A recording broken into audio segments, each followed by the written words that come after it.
नमस्कार, मेरा नाम है समर्थ और आप देख रहे हैं जिंदा डेमोक्रेसी। हाल ही में अमेरिका में हुई जॉर्ज फ्लॉयड की मौत ने पूरे अमेरिका में हाहाकार मचा दिया। लोग भारी संख्या में प्रोटेस्ट करते नजर आए। लोगों का आक्रोश दिन पर दिन बढ़ता देख अब ट्रंप ने अमेरिका में फैली अशांति को रोकने के लिए सेना का उपयोग करने का आदेश दिया। उन्होंने कहा कि जो गवर्नर्स अब तक इस मामले में ढील दिए हुए थे, उन्हें एहतियात के साथ साथ सख्ती भी बरतनी होगी, तभी ये लोग कंट्रोल में आएंगे और अगली बार ऐसा कोई भी प्रोटेस्ट करने के पहले सोचेंगे। जॉर्ज फ्लॉयड की मौत साफ तौर पर इंसानियत के मुंह पर धब्बा है। कलर डिस्क्रिमिनेशन और रेसिज्म ने ही अंजाम दिया इस दुखद घटना को। भारत में भी कई लोग सोशल मीडिया पर इस मौत का शोक मनाते नजर आए। ब्लैक लाइव्स मैटर का हैशटैग सोशल मीडिया पर काफी ट्रेंड किया। Of course black lives matter and discrimination on the basis of colour is not acceptable.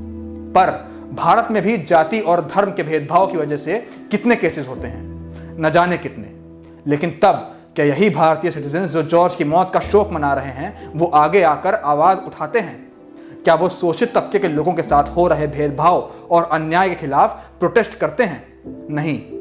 कभी दाढ़ी देखकर किसी को मुसलमान समझ के पुलिस द्वारा पीट दिया जाता है, तो कभी किसी सब्जी बेचने वाले का शोषण सिर्फ इसलिए किया जाता है क्योंकि वो मुसलमान है। इसी साल फरवरी की बात है जब सीए प्रोटेस्ट के दौरान एक दिल दहला देने वाला घटना सामने आई थी। पुलिस द्वारा कुछ युवकों को डंडों से बुरी तरह पीटा जा रहा है और उनसे जबरदस्ती जन गण मन गवाया जा रहा है। As a country, as part of a democratic government, America के लोग, अमेरिका के सेलिब्रिटीज बैनर्स, होल्डिंग्स और कार्डबोर्ड साइंस के जरिए अपना आक्रोश दिखा रहे हैं। आपको एक वाकया याद दिलाता हूं। भारत के ही एक हिस्से में लॉकडाउन के दौरान राशन ना मिलने की वजह से भूख से तड़पते लोग प्रशासन के खिलाफ भूख हड़ताल पर बैठ गए। खबर मिलते ही जिला प्रशासन पुलिस के साथ स्थल पर पहुंचा और बैनर और होल्डिंग्स फाड़ डाले। लोगों को धक्के मारकर वहां से भगाया और मारा भी। बात इंडिविजुअलिटी की नहीं है, बात है as a country, as a nation, एक कलेक्टिव कॉन्शियंस की, एक कलेक्टिव जिम्मेदारी की।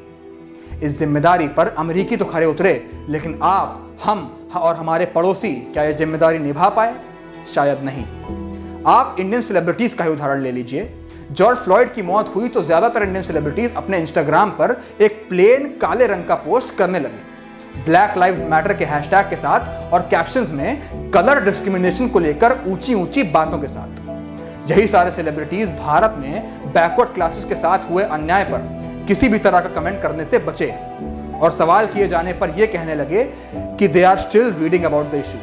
उनकी ये रीडिंग खत्म ही नहीं हुई। जॉर्ज फ्लॉयड जैसे किस्से इन सेलिब्रिटीज के और आपके घर की बगल वाली गली में हो जाते हैं, लेकिन तब पछड़े में ना पड़ना पड़े इसलिए इग्नोर करके आगे बढ़ जाया जाता है। नया दिन, नया सूरज, नई आशा, नई उम्मीद, ये सारे ऑप्शंस उन प्रिविलेज्ड लोगों के पास तो हैं जो घर बैठ के अपने महंगे फोन से सोशल मीडिया पर दुख मनाते हैं। उन लोगों के पास नहीं जो आए दिन जलालत झेलते हैं, पुलिस की और कास्ट डिस्टिंक्शन में बिलीव करने वाले लोगों की। उन लोगों के पास ये ऑप्शन नहीं है जो रात को भूखे सोते हैं इस ख्याल के साथ कि कल के दिन खाने का जुगाड़ कैसे करेंगे।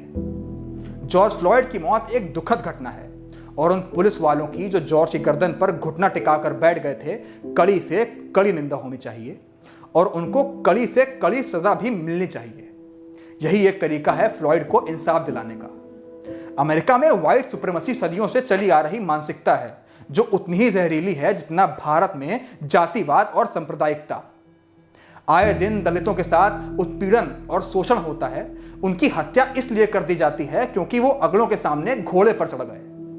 समझ सवार भीड़ आए दिन सड़क पर इंसाफ कर देती है, पीट पीट कर किसी की भी जान छीन लेती है और सरकार के मंत्री और उन हत्यारों का मल्यार्पण करते हैं और उनकी लीगल फीस देते हैं। इंसान तो हम भी हैं और अमेरिकी भी, लेकिन हमारी और उनकी प्रतिक्रिया में जमीन आसमान का अंतर दिखाई देता है। कुछ वाक्य हम आपको गिनाते हैं, आप याद करिए कि इनमें से कब आप अपने फोन को किनारे रख के अपने नागरिक होने का फर्ज निभाया।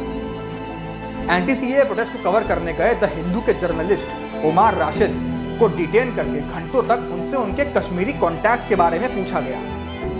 उत्तर प्रदेश के दादरी में 52 साल के इकलाक को भीड़ ने मौत के घाट उतार दिया। इस शक में उसके फ्रिज में बीफ था। आवाज उठाना तो छोड़ दीजिए, कई लोग इस जांच में लग गए कि क्या सच में उसके फ्रिज में बीफ था। गुजरात के ऊना में दलित परिवार के साथ लोगों को गाड़ी में बांधकर पीट पीट कर अधमरा कर दिया गया। पहलू खान से लेकर पालघर के साधुओं तक, आसाम के कार्बी एंगलोंग से लेकर राजस्थान के नीरज जाटव तक, सन की भीड़ और शोषण के हाथों जान गंवाने वालों की फहरिस्त इतनी लंबी है कि एक आध घंटा तो इसकी लिस्ट पढ़ने में ही निकल जाए। लेकिन सोशल मीडिया एपर एक्टिविज्म के झंडा बरदार इन मौकों पर सन्नाटा खींच गए थे। Black lives matter and in that case every life does. USA ने तो यह बात सड़क पर उतरकर और फ्लॉयड के हत्यारों के खिलाफ खड़े होकर साबित कर दी। उन्होंने तो व्हाइट सुप्रीमेसी को एड्रेस भी किया है और उसके खिलाफ आंदोलन भी। लेकिन भारत में इस्लामोफोबिया, कास्टिज्म, व्हाइट सुप्रीमेसी से कम बीमारियां नहीं हैं। इनका इलाज हम कब करेंगे? ये सवाल हमें अपनी अंतरात्मा से पूछना, रोज पूछना होगा। अमेरिका में एक और हैशटैग बहुत ट्रेंड कर रहा है, white silent is white violent. Trend USA में कर रहा है, लेकिन है एकदम सूत्रवाक्य। अन्याय पर चुप रहना अन्याय के साथ होने के बराबर होता है।